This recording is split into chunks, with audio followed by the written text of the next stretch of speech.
Assalamualaikum warahmatullahi wabarakatuh. Ya, selamat pagi, siang, dan malam, kapanpun Anda melihat video ini. Ya, di sini saya Dimas Dafarskianto sebagai mahasiswa PPG Prajabatan Gelombang 2 di Fisika Universitas Negeri Malang. Ya, saat ini saya akan menjelaskan mengenai profiling peserta didik. Ya, profiling peserta didik ini memiliki tujuan untuk memastikan perencanaan pelaksanaan pembelajaran dan asesmen yang akan kita lakukan dapat berjalan dengan efektif dan juga sesuai dengan kebutuhan peserta didik. Jadi agar sinkron gitu apa yang kita berikan dan apa yang mereka butuhkan. Nah, karakter yang akan diamati di sini saya akan mengamati karakter fisiologis dari peserta didik, kognitifnya, emosi, psikososial, moral, minat dan motivasi belajar serta kemampuan awal dan juga gaya belajar peserta didik. Nah, untuk perkembangan fisiologisnya sendiri, peserta yang akan saya amati adalah diantaranya yang pertama, peserta didik apakah dapat melihat dengan normal, kedua peserta didik dapat mendengar dengan normal, kemudian apakah tubuhnya lengkap, kemudian apakah postur tubuh proporsional dan tidak sunting, dan yang terakhir itu apakah peserta didik dapat menggerakkan tubuhnya dengan normal. Nah, tujuannya dari diadakannya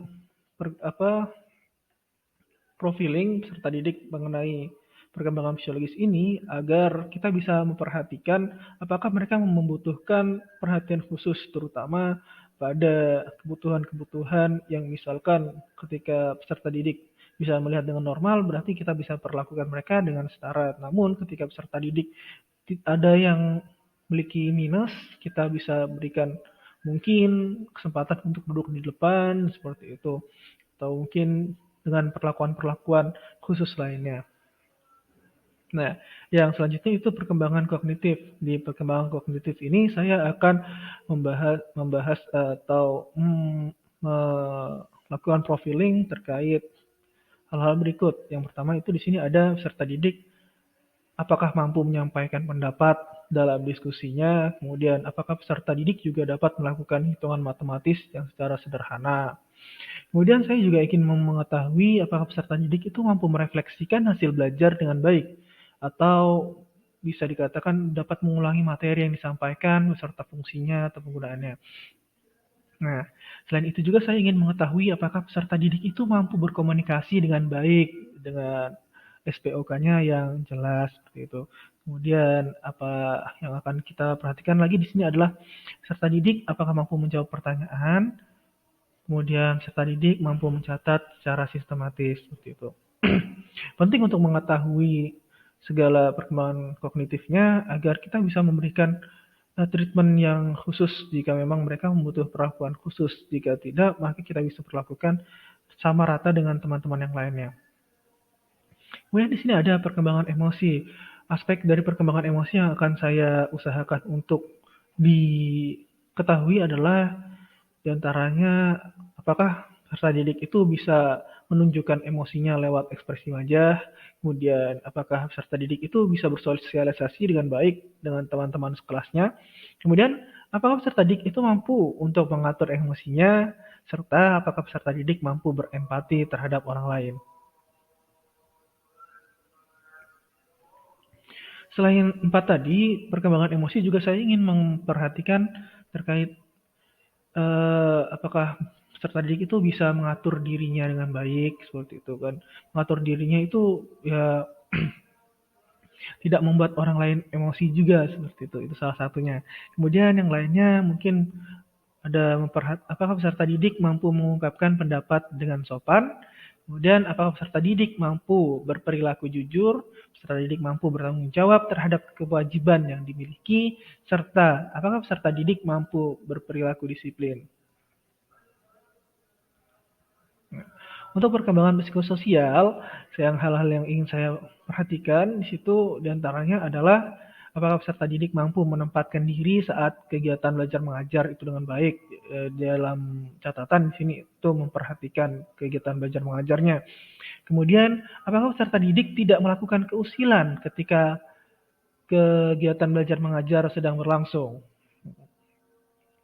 Nah, yang lainnya itu ada peserta didik mudah memberikan pertolongan pada orang lain, peserta didik mampu bergaul dengan teman sebaya dengan baik, atau bisa bergabung dengan kelompok mana saja, tidak pilih-pilih circle seperti itu.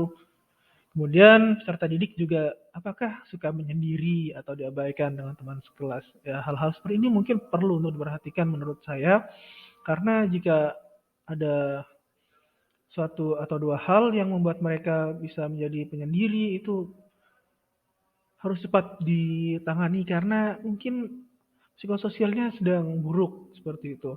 Jadi untuk berkolaborasi bersama teman-teman itu saya merasa mungkin mereka akan mengalami kesulitan. Untuk aspek moral yang ingin saya perhatikan itu yang pertama, apakah peserta didik bisa menghormati guru dan orang yang lebih tua, kemudian apakah peserta didik juga berperilaku sopan dengan warga sekolah. Yang lainnya, mungkin apakah peserta didik masuk kelas tepat waktu, serta apakah peserta didik memiliki rasa toleransi saat berdiskusi. Untuk aspek perkembangan moral, apakah peserta didik yang lain lagi, yang selanjutnya itu tadi, apakah peserta didik berpakaian sesuai aturan sekolah. Hmm. Hal ini kan mudah untuk diamati ya. Kemudian, apakah peserta didik memberikan peringatan kepada teman yang gaduh atau mengacau di kelas seperti itu. Selanjutnya, apakah peserta didik tidak terlambat masuk sekolah? Kemudian, apakah peserta didik melaksanakan hukuman sesuai dengan tata tertib yang berlaku? Untuk aspek perkembangan minat dan juga motivasi belajar, hal yang ingin saya perhatikan di sini apakah peserta didik itu aktif dalam proses kegiatan belajar mengajar di kelas. Yang selanjutnya mungkin apakah peserta didik mengerjakan tugas yang diberikan oleh guru.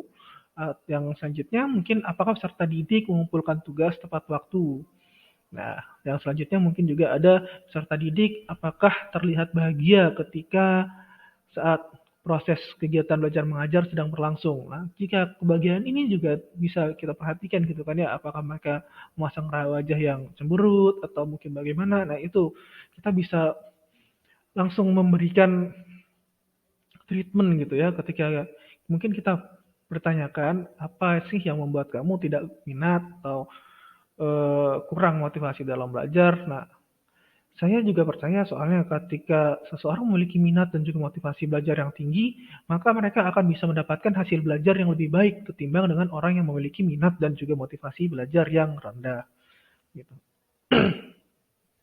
Selain yang disebutkan tadi, saya juga memiliki beberapa aspek lainnya. Nah, ini selanjutnya itu adalah untuk perkembangan minat dan motivasi belajar, itu ada apakah peserta didik bisa memanfaatkan media pembelajaran dengan baik, apakah peserta didik tidak merasa bosan atau tertidur saat kegiatan belajar mengajar berlangsung. Kemudian apakah peserta didik tidak mudah putus asa saat kegiatan belajar mengajar berlangsung. Nah, saya juga ingin mengetahui kemampuan awal dari peserta didik dengan cara mungkin memberikan pretest dan juga post-test gitu. Kemampuan awalnya ini mungkin bisa kita perhatikan melalui apakah peserta didik itu dapat memberikan gambaran awal mengenai materi yang akan dipelajari, ya, itu kan salah satunya. Dan salah duanya, apakah peserta didik dapat memberikan contoh pemanfaatan dari materi yang akan dipelajari, ya. Itu juga mungkin bisa mereka membayang-bayangkan, oh penerapannya mungkin seperti ini gitu ya. Nah, yang lainnya yang ingin saya ketahui apakah peserta didik itu mendapatkan skor pretestnya lebih dari 70 atau kurang dari 70 sampai 40 atau kurang dari 40. Nah, itu kita bisa mungkin sebagai indikator gitu ya. Kalau menurut saya itu sebagai indikator apakah peserta didik itu pemahaman awalnya sekian gitu. Apakah dia termasuk kurang, cukup atau baik seperti itu. Nah, untuk yang terakhir itu adalah saya ingin mengetahui bagaimana gaya belajar dari peserta didik. Untuk poin-poin yang mungkin ingin saya perhatikan itu adalah apakah peserta didik menyukai belajar dengan menggunakan media video, kemudian apakah peserta didik menyukai gaya belajar dengan menggunakan audio atau dengan menggunakan praktikum, mencatat materi pelajaran dan juga membaca materi pelajaran.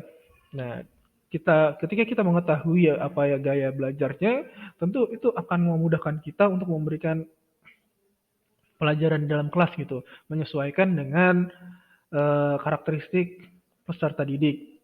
Sesuai dengan mungkin yang pernah kita pelajari di design thinking gitu ya. Design thinking itu kan mengajarkan kita untuk dapat berpikir sebagai Eee, kalau dalam pendidikan itu student center, tapi kalau di dalam design thinking itu adalah user center gitu ya.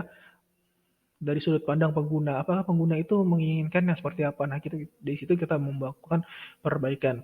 Ya mungkin segini saja apa yang ingin saya sampaikan terkait hal-hal yang ingin saya lihat dari profiling peserta didik itu. Mungkin jika ada tambahan atau kekurangan, mohon diberikan kritik dan sarannya. Terima kasih. Assalamualaikum warahmatullahi wabarakatuh.